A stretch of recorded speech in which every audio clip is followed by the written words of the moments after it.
और क्या होने जा रहा है, ये सब कुछ बताने के लिए हमारे ब्यूरो चीफ वीरेश पांडे इस वक्त वहाँ से सीधा कनेक्ट हैं। आप उनको देख भी पा रहे हैं। वीरेश, ये एक बड़ा महत्वपूर्ण दौरा भारतीय जनता पार्टी के राष्ट्रीय अध्यक्ष का मुख्यमंत्री के कार्य क्षेत्र में, जहाँ पर मुख्यमंत्री का विशेष फोकस भी रहता है, जहाँ से मुख्यमंत्री आते भी हैं वहाँ पर, तो क्या कार्यक्रम आगे रहेगा और कितना महत्व है उनके इस दौरे का? देखिए, राजा आने वाले हैं। जी हाँ, गोरखपुर में राजा आने वाले हैं। राजा मतलब राजा के एक पात्र, र से राजनाथ सिंह, अ से अमित शाह और ज से जेपी नड्डा।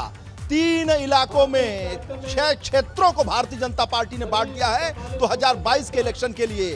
काशी क्षेत्र और अवध क्षेत्र राजनाथ सिंह के पास है, अमित शाह के पास ब्रज और पश्चिम क्षेत्र है। तो पार्टी के अध्यक्ष गोरखपुर और कानपुर क्षेत्र के बूथ अध्यक्षों से मिलेंगे और ये चंपा देवी पार्क है जहां पर मंदिर से वो यहां आने वाले हैं और पार्टी के नेता कार्यकर्ता उनका इंतजार बड़ी शिद्दत से सवेरे से कर रहे हैं। और हमारे साथ पार्टी के प्रदेश उपाध्यक्ष दयाशंकर सिंह भी हैं, तो मंत्री हैं योगी सरकार के, और इसी इलाके के यानी गोरखपुर क्षेत्र के सतीश द्विवेदी भी हैं, हरैया से विधायक अजय सिंह भी हैं और विधायक हैं राघवेंद्र सिंह जी, लेकिन हिंदू युवा वाहिनी के संयोजक भी हैं। तो बड़ा महत्व है इन सब बातों का।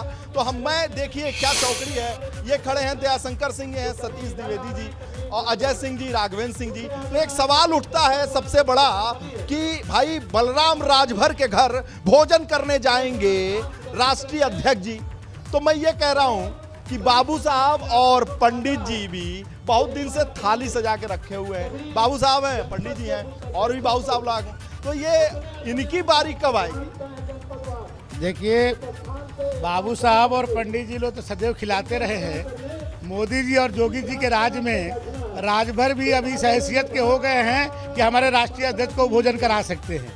ये मोदी जी और योगी जी का कमाल है कि आज जो है हमारे राष्ट्रीय अध्यक्ष उनके यहाँ भोजन करने जा रहे हैं और वो भोजन कराने की क्षमता रखते हैं। भाई पंडित जी ये बताइए, पंडित सतीश द्विवेदी जी, भाई सवाल ये है कि भाई कभी चौधरी जी के यहाँ जाते हैं, कभी चौहान साहब के यहाँ जाते हैं, कभी राजभर जी के यहाँ जाते हैं। मैंने सवाल आप लोगों को देख के अनायास मेरे मन के अंदर एक सवाल आया भाई कि पंडित जी और बाबू साहब खड़े हैं तो पूछ लें भाई बहुत थाली सजा के ये लोग भी रखे हैं, पंडित जी कभी इनके यहाँ क्यों नहीं जा रहे? देखिए, भारतीय जनता पार्टी आज से नहीं, जब जनसंघ था तब भी आपको याद होगा आदरणीय दीनदयाल उपाध्याय जी ने अंत्योदय का जो नारा दिया था, उसमें समाज के सबसे अंतिम पायदान पर खड़े हुए व्यक्ति के उदय का लक्ष्य लेकर के काम करने का। और हमारे मोदी जी भी वही बात करते हैं, जब सबका साथ सबका विकास की बात करते हैं तो उसमें भारत की सभी जातियां, सभी वर्ग, सभी क्षेत्रों की बात करते हैं।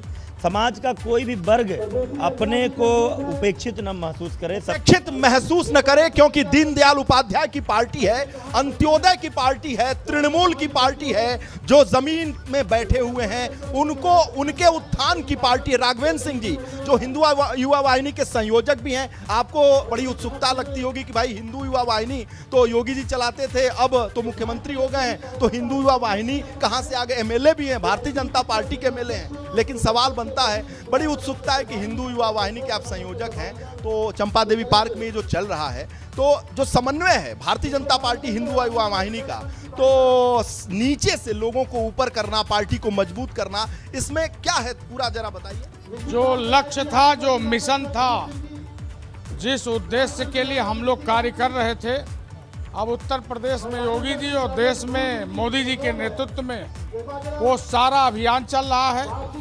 देश में आतंकवादियों का बोलबाला समाप्त हुआ, प्रदेश में गुंडा माफियाओं का समाप्त हुआ, तो अब तो हमारा असली मुद्दे पर काम तो हमारे ही हो रहा है। काम हो रहा है निश्चित रूप से। अजय सिंह जी, ये जो चंपा देवी में भीड़ आपको इकट्ठा दिखाई दे रही है और बूथ लेवल की जो बैठक है, इससे कितना उत्थान हो जाएगा पार्टी? देखिए, बूथ अध्यक्ष बूथ जीतो चुनाव जीतो, ये हमारे बूथ के जो अध्यक्ष हैं, देवतुल्य अध्यक्ष हैं, ये सब अपने अपने बूथ को जीत करके और फिर उत्तर प्रदेश में भारतीय जनता पार्टी की सरकार बनाएंगे, मोदी जी के हाथों को मजबूत करेंगे, कमल फिर उत्तर प्रदेश में खुलने जा रहा है। जाहिर सी बात है, देवतुल्य शब्द सुन के मेरे अंदर एक कौतूहल है कि देवतुल्य कार्यकर्ता की बात तो होती है, क्या देवतुल्य कार्यकर्ता पार्टी में संतुष्ट हैं या नहीं? क्यों नहीं संतुष्ट है? भारतीय जनता पार्टी एक ऐसी पार्टी है जहां पर एक सामान्य कार्यकर्ता देश का राष्ट्रपति बन सकता है, एक सामान्य कार्यकर्ता कई राज्यों के राज्यपाल बन सकता है, कई राज्यों के मुख्यमंत्री बन सकता है। ये केवल भारतीय जनता पार्टी में संभव है। ये आप मोदी जी जैसा व्यक्ति देश का प्रधानमंत्री बन सकता है एक सामान्य परिवार में।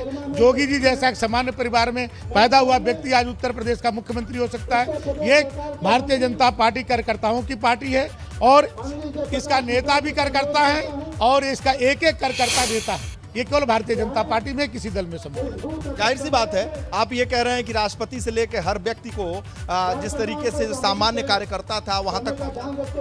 केवल ये भारतीय जनता पार्टी में संभव है। देश के किसी पार्टी में कोई माँ बेटे की पार्टी है, कोई बाप बेटे की पार्टी है, कोई भाई बहन की पार्टी है, लेकिन कार्यकर्ताओं की कोई पार्टी है तो भारतीय जनता पार्टी। अच्छा ठीक है, बात आपने परिवारवाद और बहुत अप्रत्यक्ष रूप से बहुत सारा निशाना कर दिया और आज समाजवादी पार्टी के मिलन की बात हो रही है, चाचा भतीजे के मिलन की बात हो रही है। संक्षेप में जरा चुटीला कुछ आपके पास है क्या ऐसा बताइए? जब सब मिलकर एक थे और बाद में सपा के साथ बसपा को भी मिला लिए, महागठबंधन बना लिए, तब जब पस्त हो गए तो ये फिर से भानुमति का कुनबा जोड़कर इस समय मोदी और योगी के बेग का मुकाबला नहीं किया जा सकता है। चाचा भतीजे एक हो जाएंगे तब कैसे होगा?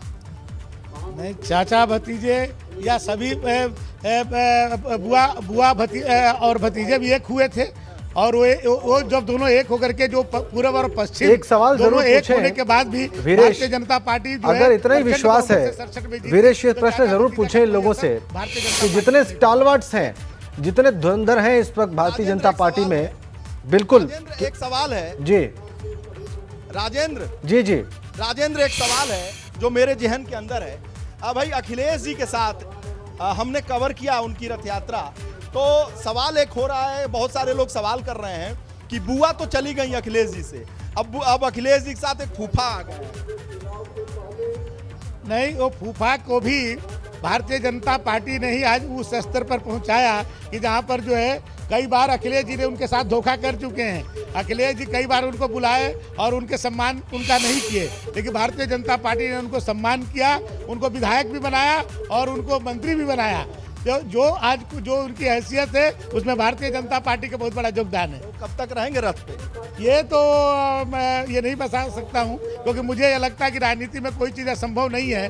जब मायावती जी और मुलायम सिंह जी एक हो सकते हैं तो ओम प्रकाश जी कब हम लोग के साथ आ सकते हैं, मैं इसके लिए कुछ कह नहीं सकता। एक बड़ा सवाल है कि जब बुआ चली गई समाजवादी पार्टी से साइकिल से, तो इस समय नए फूफा आ गए। देखिए, समाजवादी पार्टी एक विश्वासघाती पार्टी है। समाजवादी पार्टी पर कोई भरोसा नहीं कर सकता और मैं दावे के साथ कह सकता हूं कि आदरणीय ओम प्रकाश राजभर जी जल्दी झटका खाएंगे।